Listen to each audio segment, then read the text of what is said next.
Welcome back to another episode of The Cast of Us, an untitled HBO's The Last of Us podcast. I am one of your hosts, Matt Rohrbeck, alongside he's allergic to tomatoes, but maybe the fungus got him, Eric Marchin. Yes, if you can hear the sound of my voice, I have the flu. It's not COVID. I tested multiple times. It's not Um, cordyceps. no, it's just get your flu shot because I think that if I didn't have that, it would have been worse. So all I really have is just kind of an achy body and sore throat, which is ironic because the one thing I need the most in terms of doing this and Rogers is my voice. That's where I always You got get sick from is it always goes to the yeah. throat first. So But you got that nice raspy voice for this. So yeah, and last week's episode broke everyone. So I feel yeah. like we're all just kind of a pool in a mess of our own bodily fluids of crying and hey, that's a bodily fluid, okay? It is, yeah, um, to be fair. um and if you're joining us for the first time, this is a show we do each week at 10 p.m. Eastern, right after the newest episode of HBO's The Last of Us. Eric and I are two film critics and podcasters. We have a couple other shows called the Untitled Movie Podcast and Untitled Movie Reviews. I am a hardcore Last of Us fan. Eric is brand new to the world of The Last of Us.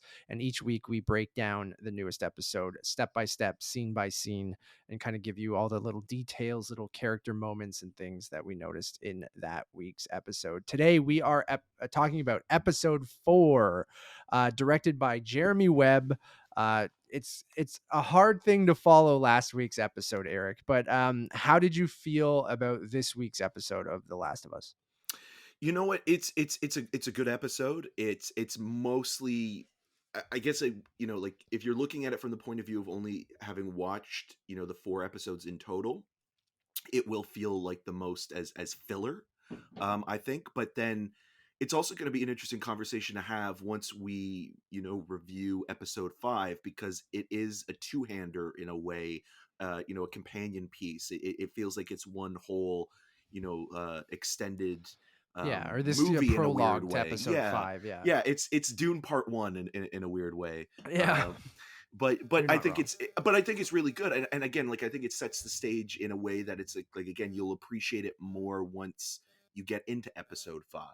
So coming into this, there might be some disappointment, as you just mentioned, with the last episode kind of being the definitive, I think, episode of the series, and then following it up with something that is building on more of what we've seen. But my summary of it all is an uprising against Fedra begins to shed light on the gray zone in which these complicated characters inhabit. Melanie Linsky's fearsome freedom fighter is not to be underestimated. And I'll jump in right there. Yeah, like I think it is a very hard thing to follow last week's all-timer episode. I'm glad everyone loved that episode too. I was anxiously waiting to see how people would react to it, and it seems like everybody absolutely loved it. And yeah, I think this is a very good episode. And I agree with you that like I think it's just a very solid 45 minutes of television. Like I don't know if there's any like I think fans of the game will kind of be interested in how they adapted certain moments that are slightly different in the game, sometimes one to the game, and I'll get into those as we do kind of the breakdown. But yeah, Melanie Linsky is the standout in this. Her introduction to as Kathleen, a brand new character to the series that was not in the game at all. I think it is probably the standout or the highlight thing in this episode. Like, I think it has a sort of a one of the more actiony set pieces with the car crash and the shootout with Joel and stuff like that in the gas station. It has some good character moments with Ellie that they've kind of changed around from the game as well. So like, I still think that there's a lot of really good stuff in there, but I agree with you that you know, this feels like the first episode where you're like, okay, this feels like, what we'd expect this show to be, right? Like, I don't think it goes above and beyond to be like a fantastic episode of television like last week, but I think it's still a solid continuation of the story.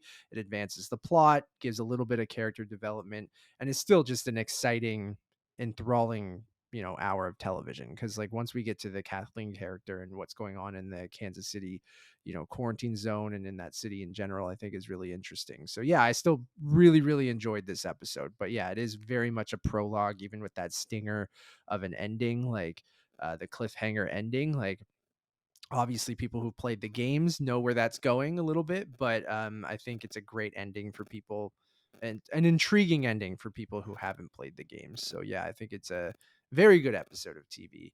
um okay, let's get into it. We're going to go step by step, scene by scene, and kind of go over all the little details of what happened in this episode. So first off, no cold open again. So it seems like that's something we kind of got in those first two episodes to kind of set up, the backstory of the cordyceps, infection and things like that. But it's something that they kind of stopped doing as the series goes on. I also have been listening to the official HBO The Last of Us podcast, which I highly suggest. Very different than what Eric and I are doing with a step by step breakdown, but it has the creators of the show, Craig Mazin, Neil Druckmann, and Troy Baker, who is the host of the show, which he is the voice of Joel from the games.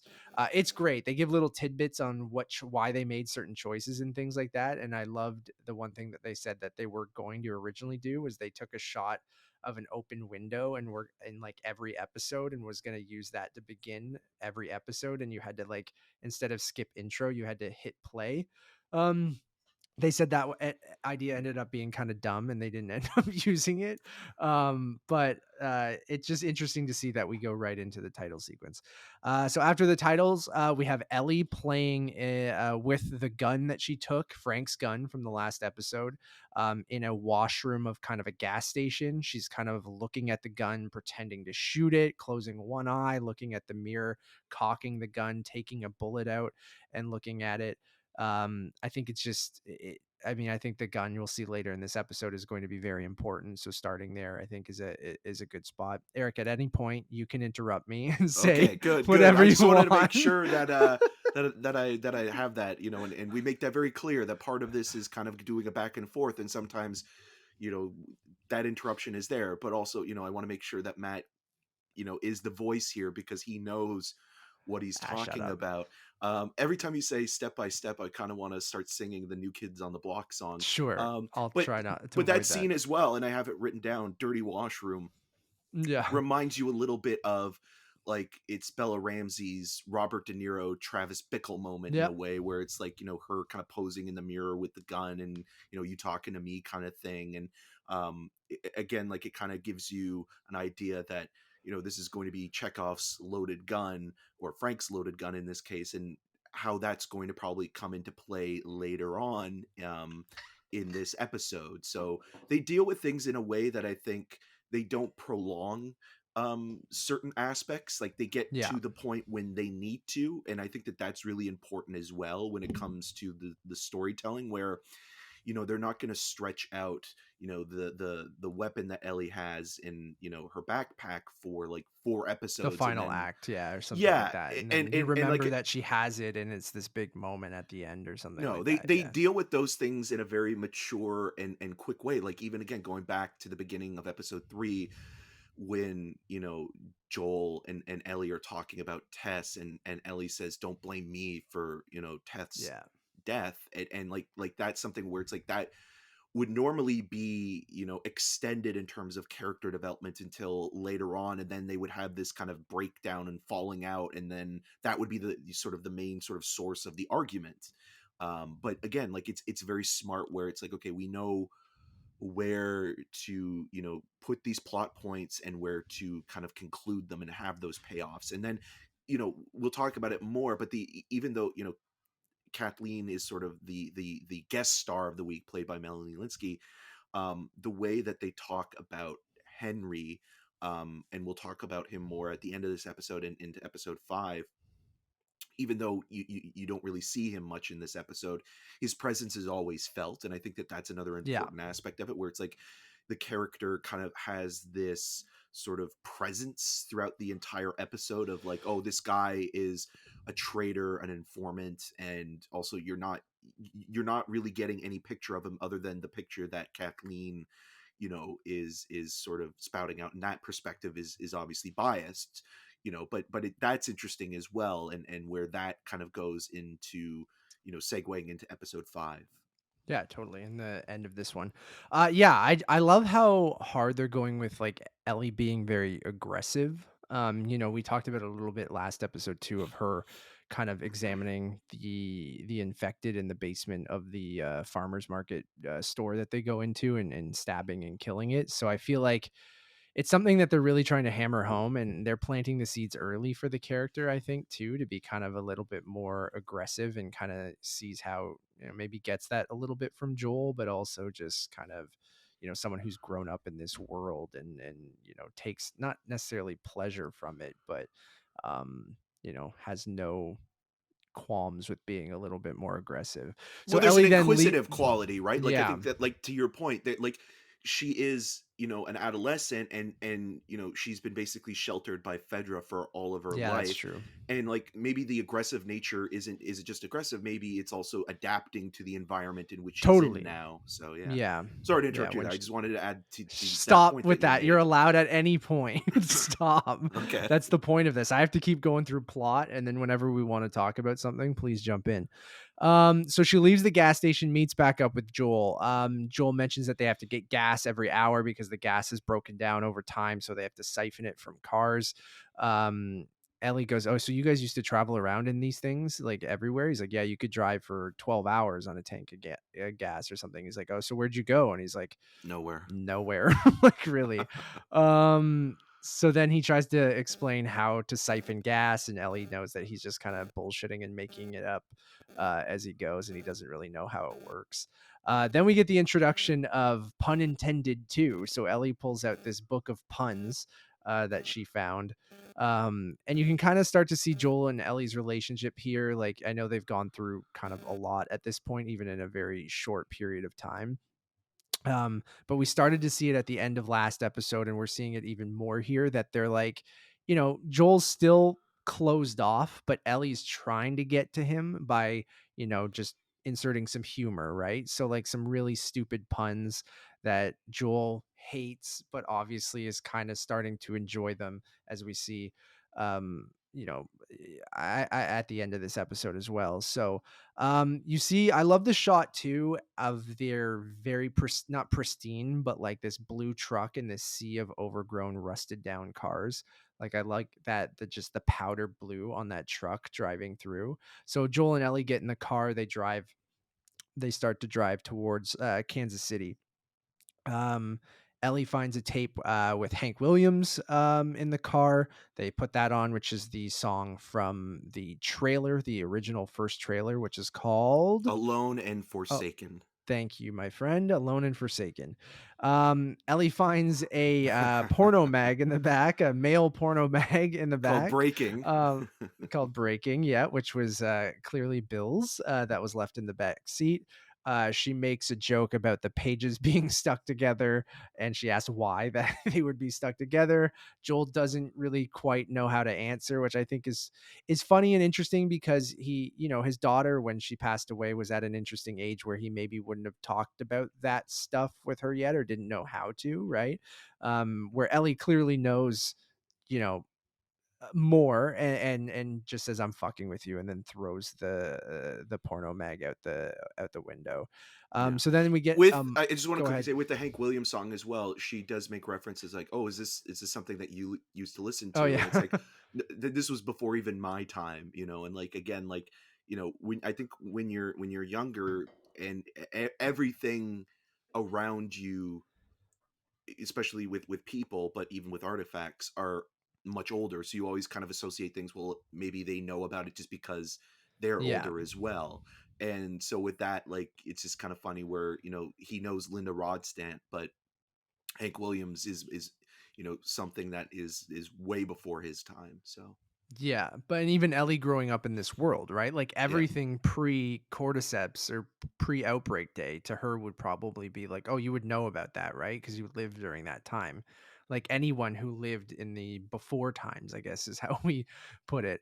So you get a montage of them driving across all these kind of deserted cities and on this highway. The highway's surprisingly clear. Uh, like I guess maybe it's cleared off by whoever, Fedra or other people that have gone through these areas, but like there were some cars broken down in certain places, but like I'm shocked at how little like I feel like that's not totally believable, but I can buy it There's because no who cares? barriers to get over. Um, You'd even think that like maybe some of the bombing would have kind of would spilled have, over onto the yeah. highways, you know?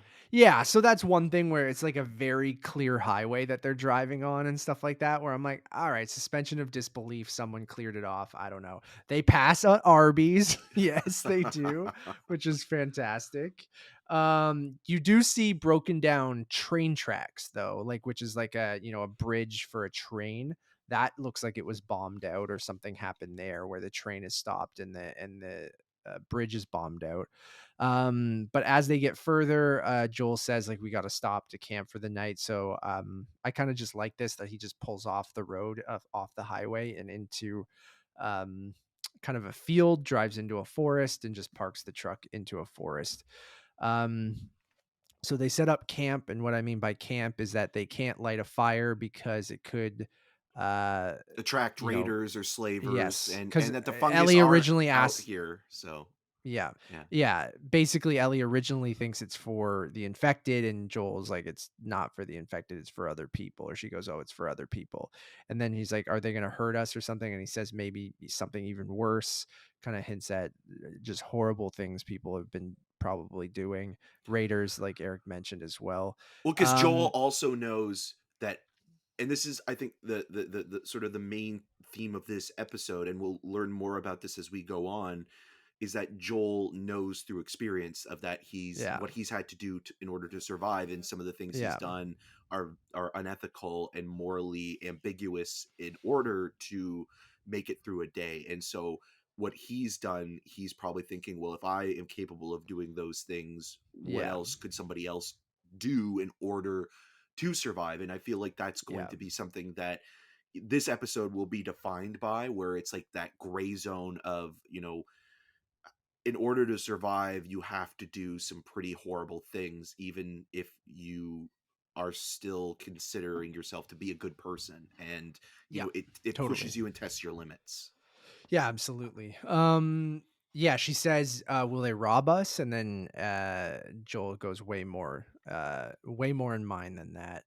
They share a can of 20-year-old Chef Boyardee ravioli. I remember having this many times, probably even up to 2003. So I loved Chef Boyardee ravioli. So good to see that it holds up 20 years later in the apocalypse.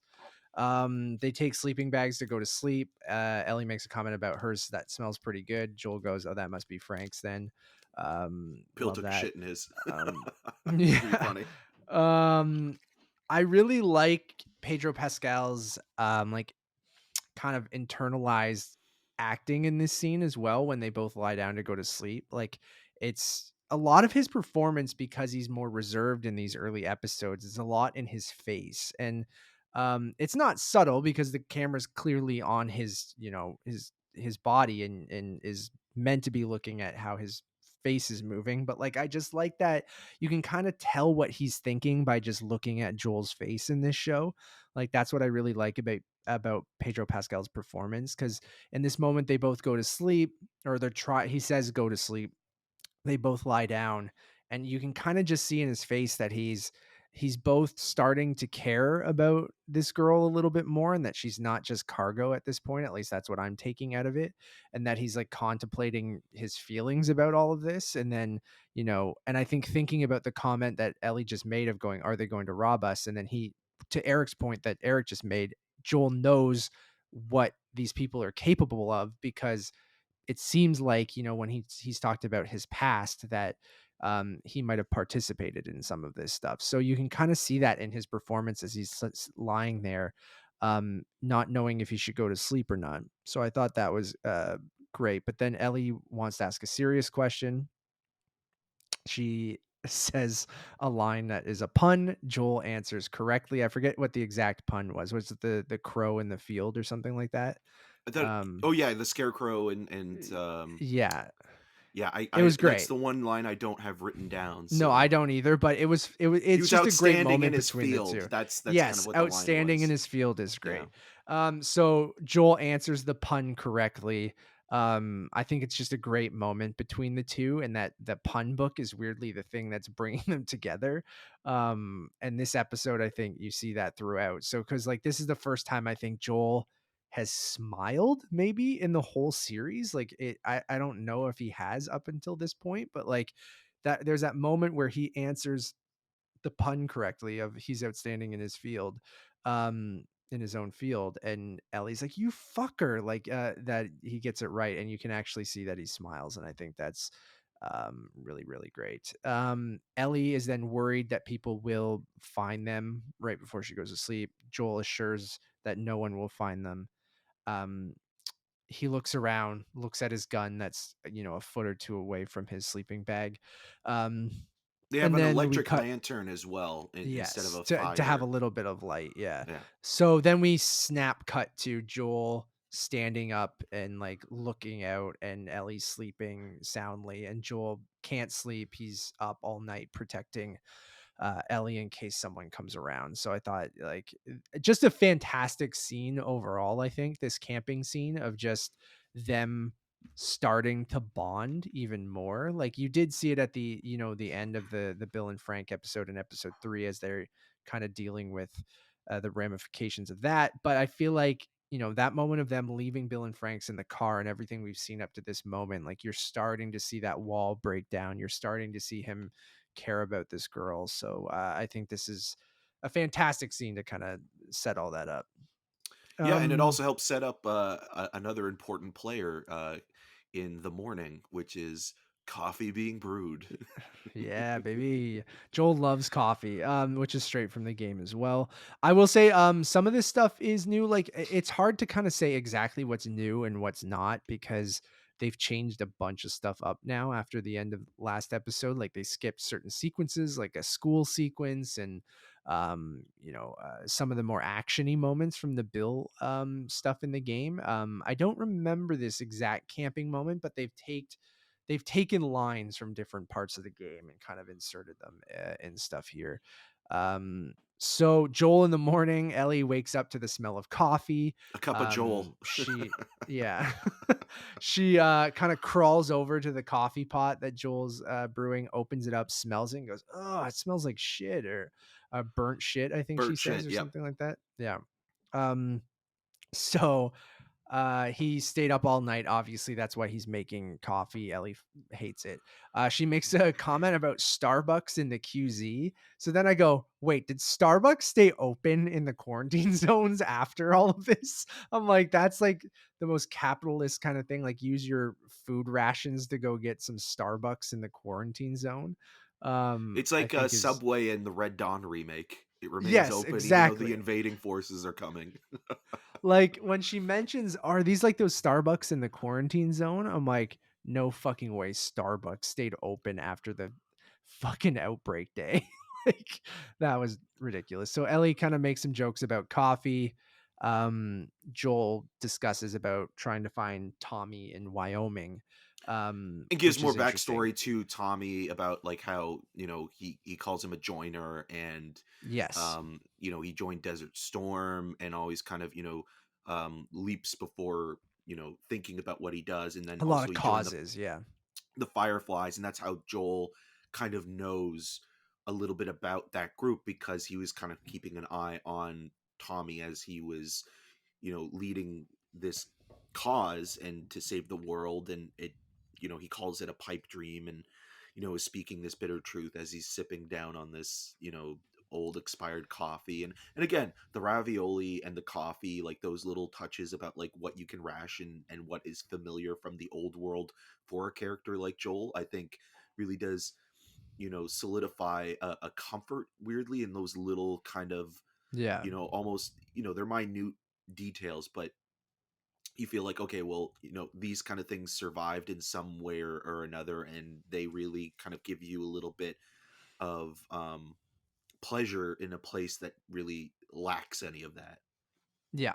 So yeah, in that conversation, I think we get a little bit of backstory of how, Joel met Tess and what Tommy and Joel were up to, and then how Tommy met Marlene. It's the first mention we've gotten of Marlene, I think, unless Joel's mentioned her in previous episodes. I'm not sure. Well, Marlene Marlene was got in episode 1 and 2, right? Or episode 2, because like she's the one that tells Joel to like take Ellie cuz Sorry, not or Marlene. Yeah, sorry, I'm yeah, thinking someone else. Sorry, my bad. Yes, Marlene. That's how they met Marlene, and Marlene yeah, got Tommy to join the Fireflies. My bad. yeah. I was thinking of a different character.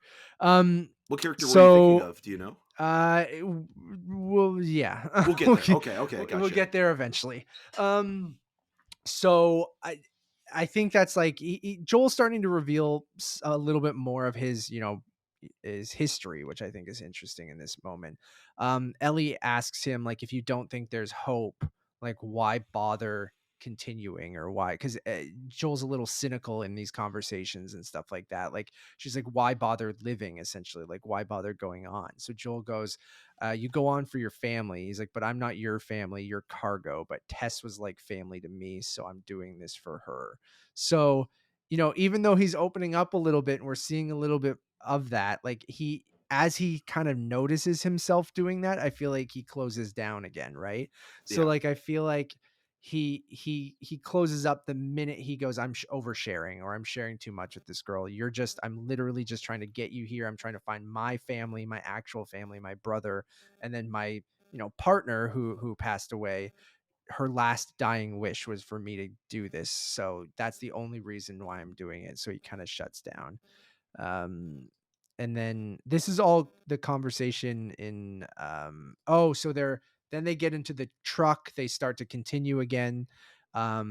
They have some conversation, I think that's the conversation we're talking about here. And then Ellie goes, I'm not even tired, when Joel tells her to get some more sleep, and then she immediately falls asleep, which I think is cute. I like that. That's a very classic. My wife Nevis does that all the time, so she's not tired when we're watching something and then falls asleep immediately. And then you Uh, end up in Kansas City. yeah. Um, so then they drive up to a tunnel that is blocked off by a large semi truck, as well as some other cars scattered around. You can tell Joel's frustrated with this and doesn't know what to do. They're in Kansas City, as Eric just mentioned. Or they're trying to get it through Kansas City, essentially. Yeah. So And because of the Joel blocked prefers. truck, We should also mention. It seems like Joel prefers. Like I mean, obviously he was trying to protect Ellie a little bit with not seeing the remains of all those people that were killed in the yeah, government genocide, but he does seem to prefer taking the long way around cities or sort of main kind of through lines, because there will be people within, and also yeah, fungus. he knows in these cities that it's the population's more condensed. It's where people are living. So they're kind of driving in the highways and on the outskirts of cities and things like that. So Yeah, because of this, Joel doesn't know what to do. They could go on foot, but then he goes, well, if we pull around, we can go through the city quickly and get back on the highway. Um, so they kind of pull off, and they drive around. They get lost in the city. We drive by a pile of like burned or broken down, decomposed bodies. The QZ, they look over and it's completely deserted. So like, which I don't think that they expected. So they look over, the Kansas City QZ is completely, the doors are wide open. There's no one there. They have no idea what happened. As they're driving through, a man comes out onto the street. He's kind of waving his arms and asks for help. Joel says, we're absolutely nope. not going to help this fucking guy. So he kind of floors it, knowing what's about to come. Someone throws a cinder block down from on top of a building, or a emergency exit of a building. It smashes into The the truck's windshield. window. Joel kind of swerves and crashes into I think it's a laundromat, Yep. not a gas station. So this is straight out of the game. They slightly changed it because I believe these segments take place in Pittsburgh in the video game. We're now in Kansas City instead.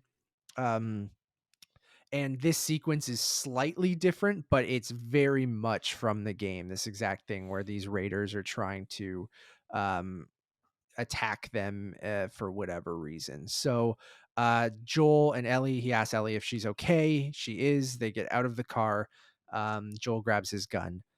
They're hiding behind the car. There's a shootout now of them inside the laundromat and a couple men outside of this laundromat, taking cover behind some cars in the street. Joel tells Ellie to go hide in a hole in the wall that goes into another room. He says, crawl over there, crawl inside.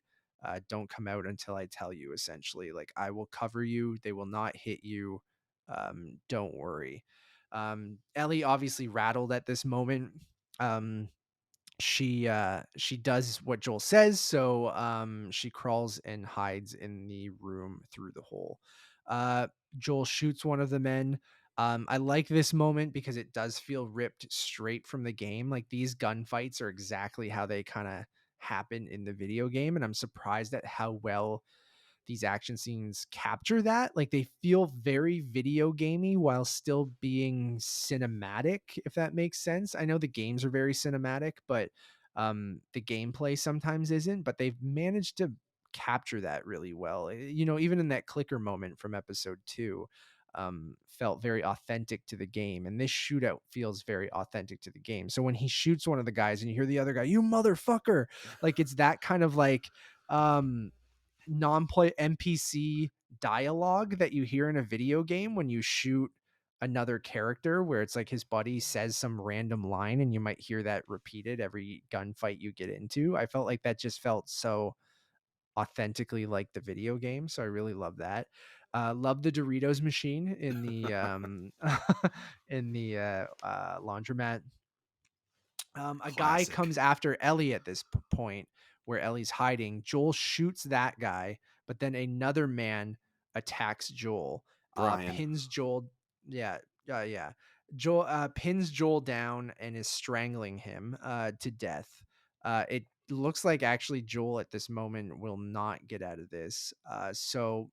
There's instead of Chekhov's Frank's gun coming back into play, Ellie crawls out of the hole, and ends up shooting this man in the back to save Joel.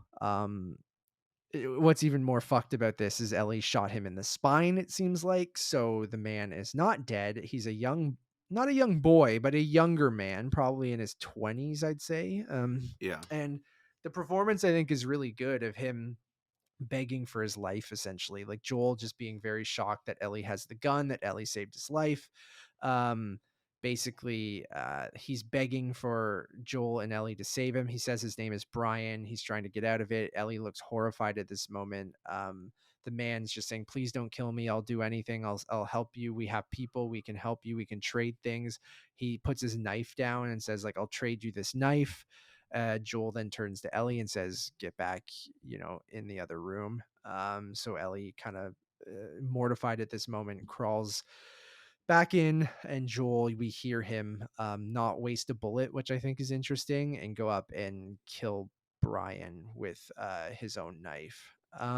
Which I think is a very effective way of making the scene more intense, because the less you show, the more your own imagination kind of Yeah, plays up the horrors of it. they do that a lot in this series, which I like. I will disagree with you. I don't know if the performance from the actor Oh, who's really? playing Brian, I find it's a little too performative. I find that It is, it's a but little like it kind of feels a little bit too obvious with like how heightened it is. I get the intense kind of moment of realization that he is pleading for his life, but it's just there's something about the acting in that scene that doesn't feel as genuine as everything else we've seen so far. And interesting. Okay. when watching that, it was one of the few things that kind of took me out of the intensity of the moment. But then I was brought back in by Ellie Joel. crawling back through the wall Yeah. and hearing what's happening and seeing it on her face more Yeah. than having to watch him commit another act of you know survival, basically, and murdering somebody in order to continue to live.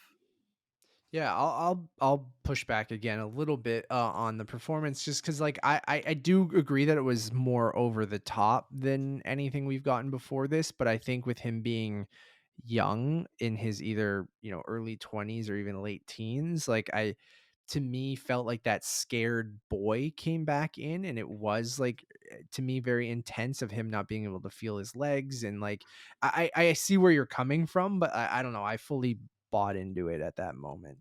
um so then after that, Joel comes around and says, Ellie, you need to let me into this room. When they meet back up in the room, you can tell that Joel is kind of um rattled by this a little bit, even though he knows they need to get out of there because people would have heard the gunshots and things like that. And at this point, Ellie seems to be less phased with it than Joel, like at this point when Joel comes back. um but then they escape out a side door as a patrol passes on the street. Quickly on this whole moment, like, Ellie saving Joel is taken straight from the game. It doesn't happen this way. It happens in a different way. But it is a very important moment in the game when Ellie has to, take a life essentially. She doesn't necessarily kill him, which they discuss later in this, but she still had to use her gun on someone's, and that comes up again where later. But in the game, it's very similar, but it at a completely different moment. So like they're still remixing stuff and bringing things ahead and just changing the pacing and changing the layout in a very kind of interesting way here. Um, Now we cut to a Fedra prison or holding cell, where we meet Kathleen for the first time, played by Melanie Linsky, which we talked about. She's holding an older man prisoner, and asks him to mention, or she kind of lists off some names, but then she does mention a man named Henry. She reads some Fedra rules that are listed on the wall and asks if this was the cell where her brother was beaten to death. She says this the man that's in the holding cell ratted on their neighbors, and says now it's okay to kind of, like, because he's kind of going back and forth with her. We don't know much about this guy. We eventually get to the point where we find out that he is her doctor and is someone that she's known her entire life. Um, and she threatens him with a gun. Says like, you have to tell me where Henry is. Um, he's kind of chained up here. He's not really giving her a full answer. This is when we find out he's like, I'm your doctor. I delivered you. Um, and then a horn goes on outside. So before we go outside, I like this setup here of that we don't necessarily at this point know what's going on. We do learn a little bit more later, but like, um, of just Melanie Linsky, who's just fantastic in everything I see her in. But just being very menacing and, obviously clearly what's fascinating about this scene and this concept in this show and why I like post-apocalyptic stories and stuff like that. Like they're clearly people who, like, imagine your family doctor, right? And now you're put in this situation where you're holding them captive with a gun because the rules are at the window, and he ratted someone out, and or he was ratting on his neighbors to Fedra and things like that. And these, I don't know, it's just kind of insane. Like your neighbors are doing these kind of things, and like these people you just were friendly with on your street and put in this fucking insane situation. Well, But it Melanie, harkens back to like a World War II kind of yeah, sort of, the historical elements of friends and neighbors, writing out yeah, people that were yeah, either, Jewish or, intellectuals or artists, and then them being rounded up by, the imposing dictatorship, and then kind of being sent to concentration camps or, sentenced to death. And that kind of feels like yeah, what Fedra is. And then with the uprising, you feel that animosity of like, well, you understand, what Kathleen is doing is wrong. She's, acting in the same way that, Fedra kind of did. the repressors have Yeah, been previously. But you can also understand why, someone is acting like that, especially as we get to know, more of the moral reasonings behind it all. But I also wanted to mention, and I didn't realize it until rewatching it again, because he's one of those character actors that usually disappears almost completely, and he's a much older man than he was when kind of I was a big fan of him as a kid growing up and watching a lot of 80s movies.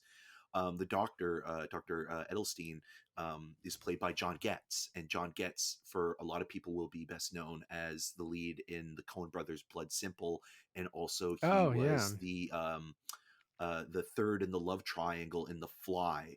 He's the one that is like Okay, yeah. the guy that basically is like, Gina Davis's ex, and then kind of comes to the rescue in the end and redeems himself, but then also gets, vomited on by Jeff Goldblum, and his loses his hand and his leg Right, right. in the process. And he's been in tons of stuff. Like he was Jesse Eisenberg's lawyer in The Social Network, and he was in Zodiac as well, and he's in a lot of Kelly Reichardt movies. He's just one of those like really dependable kind of guys. But like I feel, like the best way I recognize him is with a beard and kind of being an asshole in The Fly than anything else. Like even with Blood Simple, he kind of completely disappears into kind of a meeker kind of role.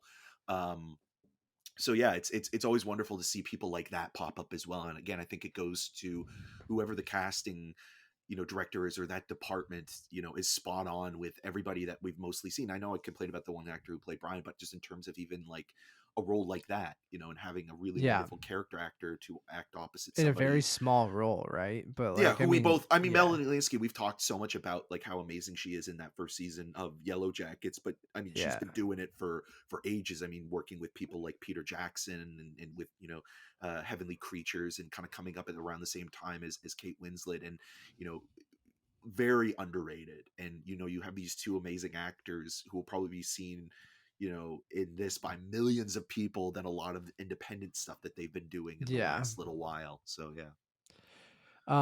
So he doesn't really tell her anything. He's basically begging her, saying like, I don't really know anything," and she doesn't believe him. But then a horn goes off outside. She goes outside.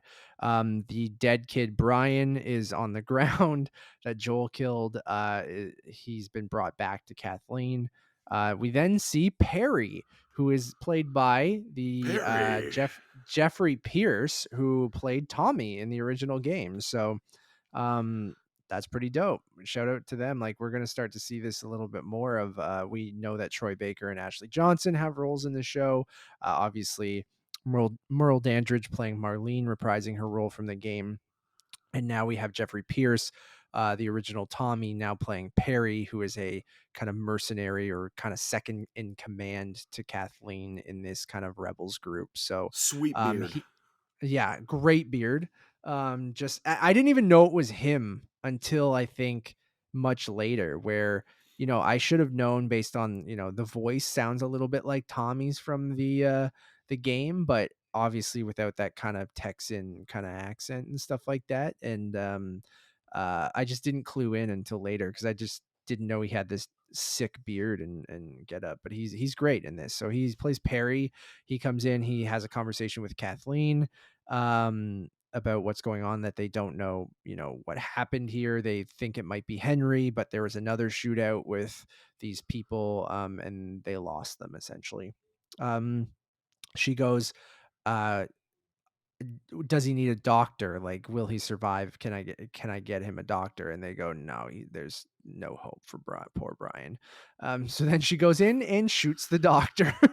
And you don't see it Just as well. absolutely, Again, yeah. the juxtaposition of not seeing Brian being attacked by Joel, and then you not seeing Kathleen actually kill John Getz's Dr. Edelstein. I think that that's also a really interesting piece of writing, where it's like the flip of the coin. It's like you don't.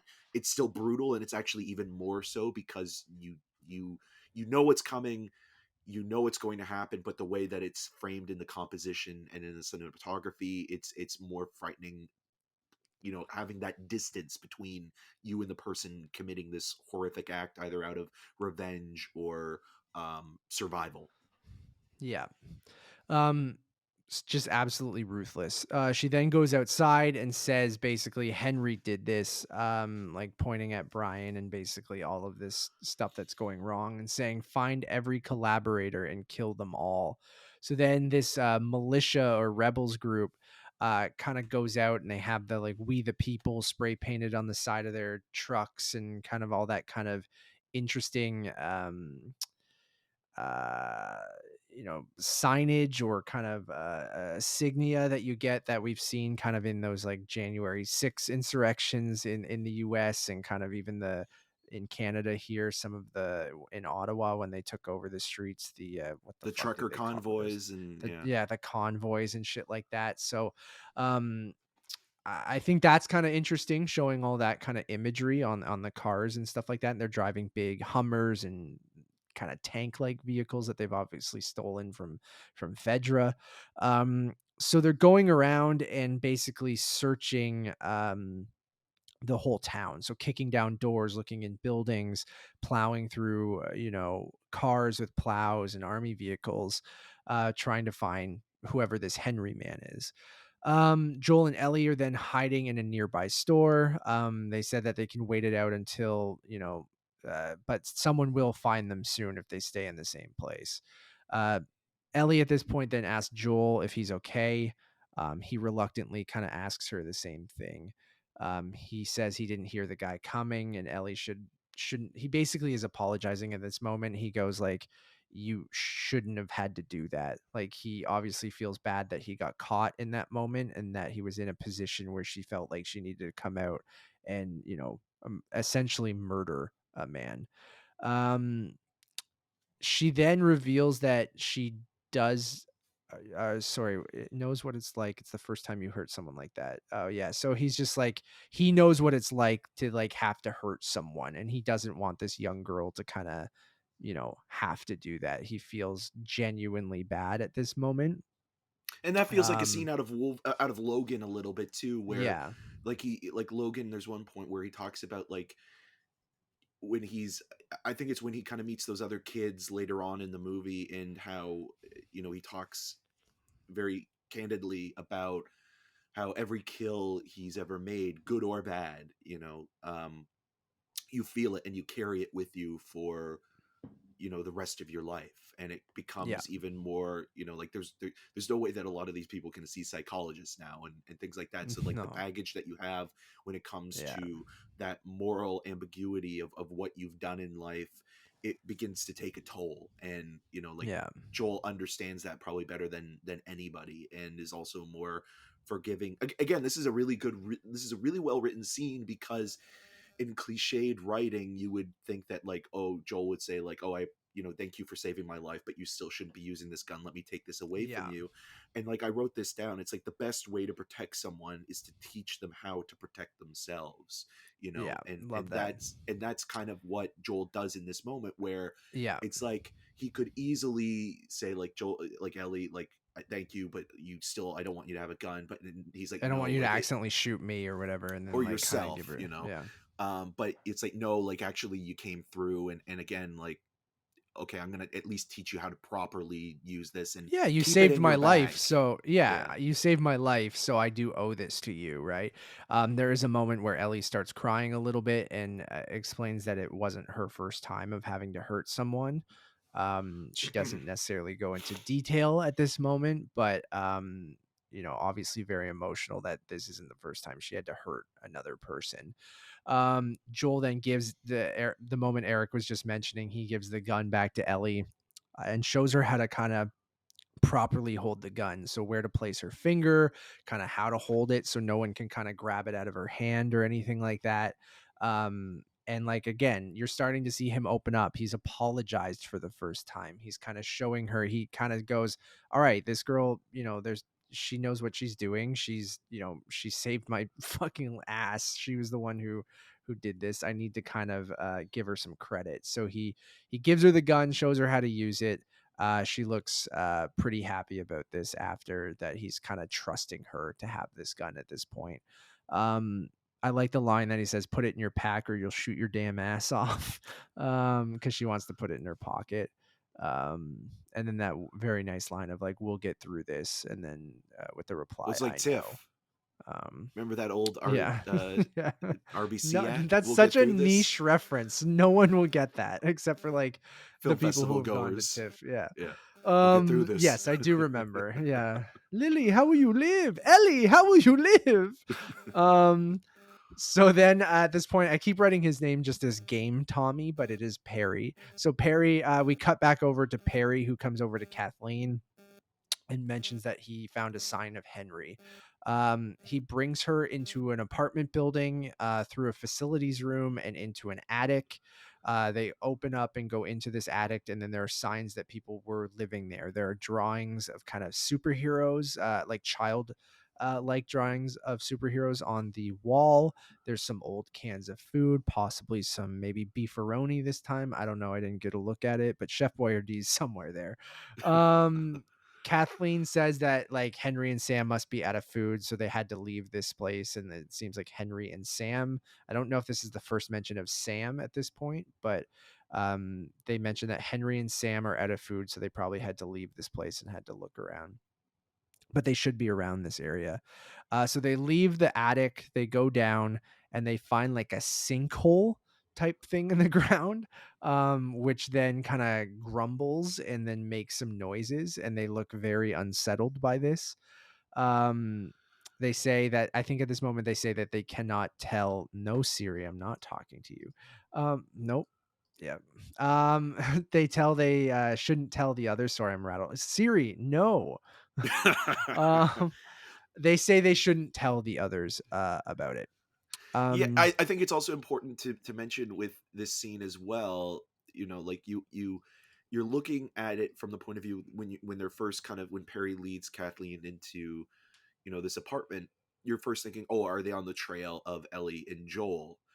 And then it's flipped where yeah, it's like, no, it's Henry and Sam, and then yeah, all of the time and energy and manpower that Kathleen has, she's putting it into to get revenge and to take care of her own personal vendetta. And so when you get to this sinkhole and they're talking about maybe like we should figure out do what something we about should this. do with it, like Yeah. and it's like, no, we'll just kind of leave it, not tell anybody. And it's like, well, the longer you leave something or you procrastinate on it, the worse it gets, and like Oh that's yeah. again something that is very telling with how some people maybe aren't necessarily cut out to be leaders, because if you put your own personal agenda before the good of your community or the people that you're trying to help, it ultimately will backfire on you. And obviously Kathleen is more aggressive than her brother, as we'll come to Yeah. learn. But there's something also to be said that maybe her own personal needs are the thing that gets in the way of her ultimately leading this group to an uprising, but beyond that. So I think that that's really Yeah. important in terms of the power dynamic and how some characters are wanting to survive, but then other characters are in need of serving their own interests. Yeah, absolutely. At this moment, we cut back to Joel and Ellie. I love this little moment where Joel has to boost Ellie up into the building. Boosting Ellie up to places to help you is a very important part of the video game. Little nods like that, which they might have already done already, but every What's the moment it gameplay happens, on it's that? like Like what are you it's the pressing there you with hold triangle usually. I think you look up and you press triangle, and Joel goes, "Ellie, get over here," and then he's like boosts a her up, scorpion? and then she Get goes over over and here. opens a door. So like it just reminded me of that, and which I'm sure everyone did the Leonardo DiCaprio kind of pointing at the TV thing there, and that happens many times. When someone like moves something out of a doorway, that's like pressing triangle over and over again or holding triangle. So Well, little things like it little goes to the trust thing as well again, right? Because in yeah, that second episode, where he wouldn't let Ellie go, Joel right? and Tess, yeah, are like, no, you are the cargo, and if anything happens to you, we're shit out of luck. And now, But now they're with only her two having a people. gun and Yeah. just like, yeah, he kind of trusts her a little bit more to go on her own and help him as well. And I know that some of that's out of necessity, but like it still shows that, maybe he would have found a way to boost himself up or something like that if he didn't want Ellie going in. Um, so at this point, Ellie goes, "Where would you be without me?" And Joel goes, "Probably in Wyoming," which I thought was pretty funny. And then Joel says we got to make our way up these 45 flights of stairs, or as far as that he can make it, because he wants a good view of the city to see how he can get out of there. So Ellie then asks how Joel knew that guy was going to ambush them, and then this is when he explains that he's been on both sides of things. So, um, I was making sure that this was in this episode, but before when we were talking about it, I didn't want to talk out of tune or out of Context. whatever context. Um, but yeah, this is when Joel kind of explains to Ellie that he wasn't so great of a person and that he kind of did some bad things, and he's been on both sides of that. Ellie then asks if he's killed innocent people, and Joel does not answer her, which I think is kind of really powerful. And then And that's, I think that is the they most important thing of this episode. Like I think yeah, like again, you're seeing a character who, in episode 3, the brief time we see him with Bill and Frank, having lunch, he says he says that Tess and him are good people, and now, he's telling Ellie that, you know I've it been on wasn't both always like that. sides, and it wasn't always like that. But again, like it's this episode seems to be a reflection of, people have a duality to them. Nobody's one Yeah, thing, right?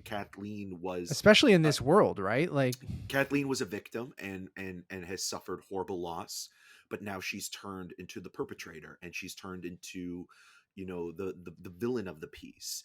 And again, you'll see more of that, I think, in episode 5 as well. But it does seem to have this sort of complementary character development in sort of the cross referencing of, these two characters making their way, through a period of time, and sort of, trying to maintain a situation, and the other one trying to escape a situation. yeah. So they make it up 33 out of the 45 floors, and Joel seems absolutely exhausted. I don't blame him. He sits 56, man. down. Yeah, he goes. Ellie goes, "Get up, you lazy ass," and Joel says he's 56, you little shit. Um, so they make it into this room. Joel spreads some broken glass onto the floor to make sure that no one can sneak up on them while they're sleeping. So you'll hear them walking on glass as they walk up. So Ellie and Joel both lie down. Um, Joel asks Ellie what she meant on how it wasn't her first time hurting someone. Ellie does not want to talk about it. And Joel says it's not fair for someone your age to have to deal with all of this. And then Ellie goes, "Does it get easier as you get older?" And then Joel goes, "Not really." Ellie then mentions how Joel is hard of hearing in his right ear. So she's like, "Are you sure you're going to be able to hear someone if they walk in?" Um, and he kind of just doesn't respond to that. And then or kind of just turns away. Um, Ellie then says a diarrhea pun that makes Joel smile and then laugh and goes, "That's so fucking stupid." Which should have been our And then quote they for the episode. We didn't do a quote Oh, for I the forgot to episode. start with a quote. Maybe I'll put it in. Yeah. You don't. Maybe we did put a quote in here. Um, they laugh together. Um, and I just really love this moment because you can genuinely tell like he's caught off guard by the diarrhea pun, saying how stupid it is, laughing, sharing this moment, and it's so wonderful them just like laughing together in this shot of them in this still horrible situation. But I think that's to your point too, Eric, like, I think some of this episode is that beginning of this relationship between them of like this sort of pseudo father daughter relationship. And this moment of them laughing with the diarrhea pun I think is great. So then it cuts, Diarrhea they've brings fallen people asleep. together, man. It really does, man. They fall asleep, and then it cuts to Ellie going, "Joel, like Joel, wake up, Joel!" And then like Joel wakes up and he sees a young boy, pointing a gun at him, and who then goes like this and goes, "Shh," and then it cuts to black, Yeah. and the episode is over. Who is the young boy? We'll have to find out. Stay tuned to Maybe next it's week's episode of The Last of um, Us. and then it goes to the credits, and the song in the credits for this episode is True Faith. By Lottie Kestner, right? Yeah. Which is a cover of True Yes. Faith. Yeah. Yes. Which is people from the game will probably recognize this because there was a little controversy Controversial. in the game because they use this cover, but Ellie sings it at one point. It might be in the credits. I forget exactly. Someone correct me, please. Sorry, I can't remember everything. And Lottie got mad because they didn't credit her cover, because they basically took her cover and Ellie performs it, or Ashley Johnson performs it. And they didn't give her credit for the arrangement of the cover. So kind of just stole her cover of it, and eventually apologized to her. So I think this is maybe part of that apology as well, Making being like, amends, hey, like, yeah, well, we want to use your version in the credits of episode 4. So and you'll get um paid it well for it, and yeah, yes, exactly. So and then that is episode 4. yeah. Yeah, obviously after last week's whirlwind hour and 20-minute long episode, this felt like it was very quick at 45 minutes, but talking it through with you, I think there's still a lot of great character development there. A lot of great moments that are kind of leading up to what episode 5 might bring. I think the introduction of Kathleen and Perry, like seeing Tommy from the game come into live action and play a completely new character. I think, after episode 3, I think, expectations from people who have played the game are kind of like, you know, I think people don't know how different this is going to be now, right? Like, it still feels very faithful. I've talked about moments that feel ripped from the game, but like introducing a brand new character with Kathleen and a brand new section, because it doesn't originally take place in Kansas City, and with the quarantine zone there, and this Perry character is brand new as well. Like, the raiders in the game are just kind of goons, right? Like, they don't not really given a story. And what I love about this show is how we're getting, more backstory, or more kind of side stories, or kind of more depth to characters, because they kind of add these things. So obviously this is playing a big part in Henry's story, which fans of the game know who Henry is, and that whole thing is brand new to this. So I'm loving that, and another unexpected kind of thing to happen in this show. But can't wait for next week. Another fantastic episode to tease next week. I think it has the biggest action set piece of the whole season in next week's episode. So stay tuned for that. Maybe we should Thank also mention before we go. Yeah. I mean, I again wasn't as familiar maybe with her as you were with having played the game, um, but Annie Wershing passed away Yes. um, Yeah. uh, recently, and she did the voice of Tess for Yeah, the The performance, Last the of whole Us. performance Yeah, yeah, capture and capture. everything. Yeah, yeah. Yeah, kind of, it was like the right after that episode, like Tessa's big episode in the show too. Just unfortunate, way too young. Just absolutely way too young. So very, very sad. But thank you for bringing that up, Eric. Yeah, may she rest in peace.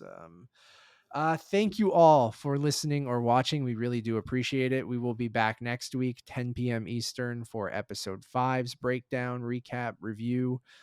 Please go check out our other shows, Untitled Movie Reviews. We have a ton of Sundance reviews up right now. You might not recognize a lot of the movies, but we had some spoiler-free conversations about all of them. So if you want to get an idea of maybe what you should be paying attention to for the rest of the year based on some films we saw at Sundance, go check those out. New episodes of the Untitled Movie Podcast are usually bi-weekly, I'll say, just to give us some schedules whenever Eric and I can do it. We're recording these early. If you see some kind of mess behind me, it's because, if you're watching the video version, I'm about to go on vacation, so I will be gone for the next couple of weeks. This is why we're pre-recording a lot of this Last of Us stuff. But we will be back with new episodes very, very soon, as well as new reviews from some of the stuff in January we missed out in, or into February. What else do I need to plug? One stop shop for everything. Head over to Untitled_movies over on Letterboxd. That's where you can find everything. Drop us a review if you would be so kind. Thumbs up that video on YouTube. Subscribe if you haven't. We really appreciate it. We thank you to everyone who subscribed because of this Last of Us show and other things. But we are very grateful for everyone who listens or watches. As always, my name is Matt Rohrbeck. You can find more of my work around the internet, but mostly at UntitledMoviePodcast.com. And you can follow me on all those social medias at Matt Rohrbeck. And I'm Eric March, and you can find more of my video reviews on rogerstv.com/cinemascene and on all the social medias at EM6211. Until next time. I like that there's both an Arby's sighting and a diarrhea joke. It just bookends the show perfectly. Bye, everybody.